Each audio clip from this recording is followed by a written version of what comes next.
Selamat pagi saudara-saudari yang dikasihi Kristus. Mari kita mengawali hari baru dengan mendengarkan firman Tuhan yang diambil dari Injil Matius pasal 21 ayat 33 sampai 43, dilanjut 45 sampai 46. Tuhan bersamamu. Inilah Injil suci menurut Matius. Sekali peristiwa, Yesus berkata kepada imam-imam kepala serta tua-tua bangsa Yahudi, "Dengarkanlah perumpamaan ini. Seorang tuan tanah membuka kebun anggur dan menanam pagar sekelilingnya. Ia menggali lubang tempat memeras anggur dan mendirikan menara juga di dalam kebun itu. Kemudian ia menyewakan kebun itu kepada penggarap-penggarap, lalu berangkat ke negeri lain. Ketika hampir tiba musim petik, ia menyuruh hamba-hambanya kepada penggarap-penggarap itu untuk menerima hasil yang menjadi bagiannya. Tetapi para penggarap menangkap hamba-hamba itu.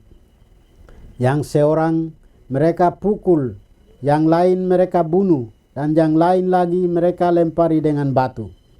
Kemudian tuan itu menyuruh pula hamba-hamba yang lain, lebih banyak daripada yang semula.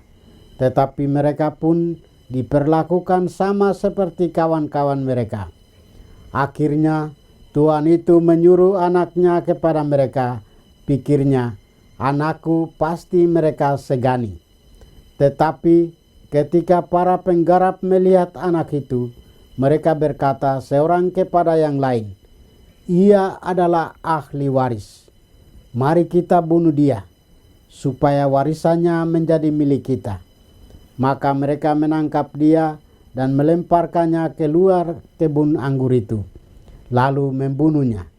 Maka apabila tuan kebun anggur itu datang, apakah yang akan dilakukannya dengan penggarap-penggarap itu?"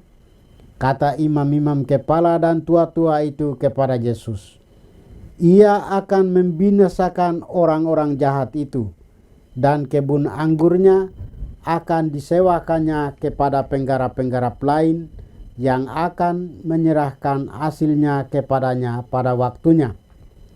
Kata Yesus kepada mereka, "Belum pernahkah kamu baca dalam kitab suci, batu yang dibuang oleh tukang-tukang bangunan telah menjadi batu penjuru?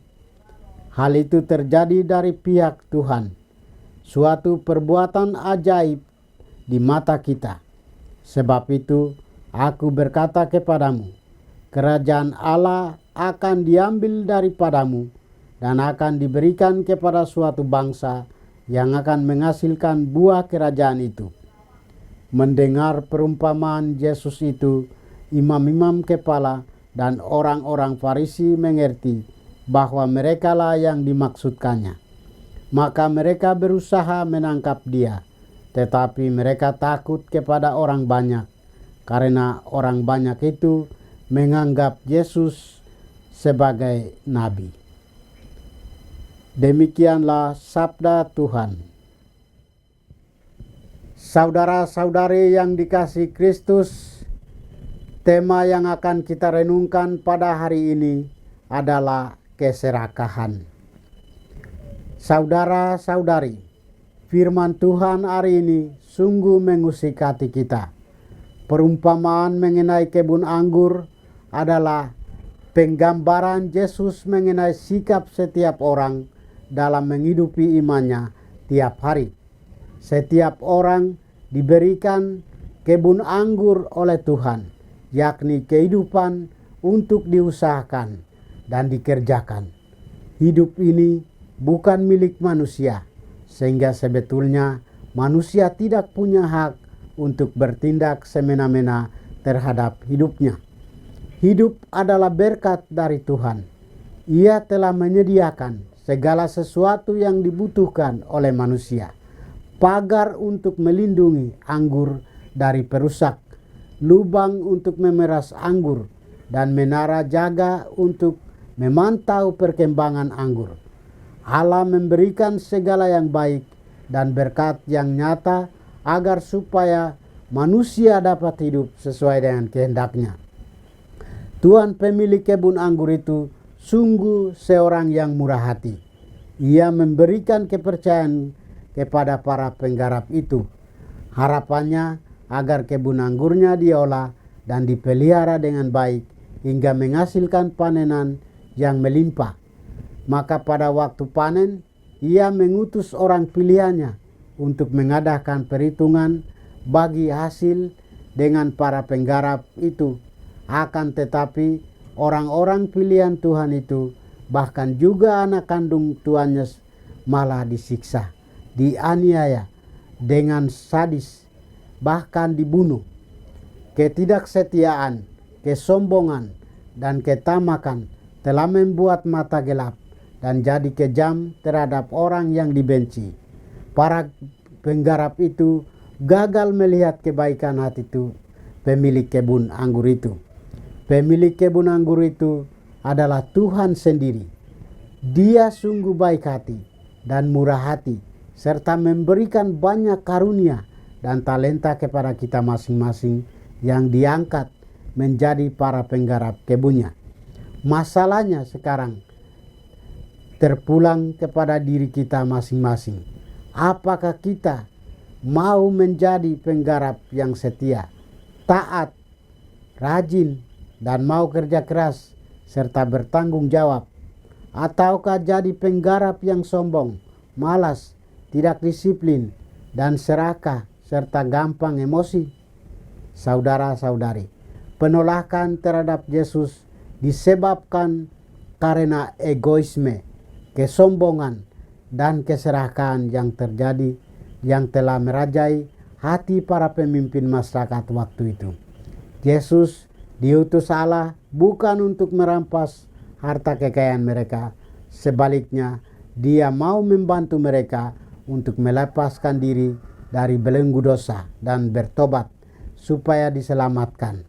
Semoga hidup kita tidak digelapkan oleh berbagai harta duniawi. Kiranya kita semakin bijak dalam menggunakan segala milik kita demi kebaikan bersama dan bukan mengorbankan orang lain. Semoga demikian. Marilah kita berdoa. Tuhan, pagi ini kembali kami naikkan syukur dan permohonan. Terima kasih sudah menjaga kami saat kami tidur maupun bangun. Terima kasih untuk udara sejuk dan segar pagi ini. Bukalah mata hati kami, mampukan kami memandang kemurahan dan karya-Mu, serta memuji dan memuliakan-Mu melalui pekerjaan dan pelayanan kami hari ini. Bimbinglah kami selalu untuk menyadari kesalahan kami dan bertobat, sehingga kami sungguh rendah hati, mau membuka hati, dan siap menerima rahmat-Mu yang tinggal dalam hati kami. Kristus terang dunia, berkatilah keluarga kami, jadikanlah kami alat kasih-Mu, dan pantaskanlah kami menjadi hamba-Mu yang setia. Demi Kristus Tuhan dan pengantara kami. Tuhan bersamamu. Semoga kita sekalian, orang-orang yang kita kasihi dan doakan, seluruh aktivitas kita hari ini dilindungi, dibimbing, dan diberkati oleh berkat Allah yang Maha Kuasa.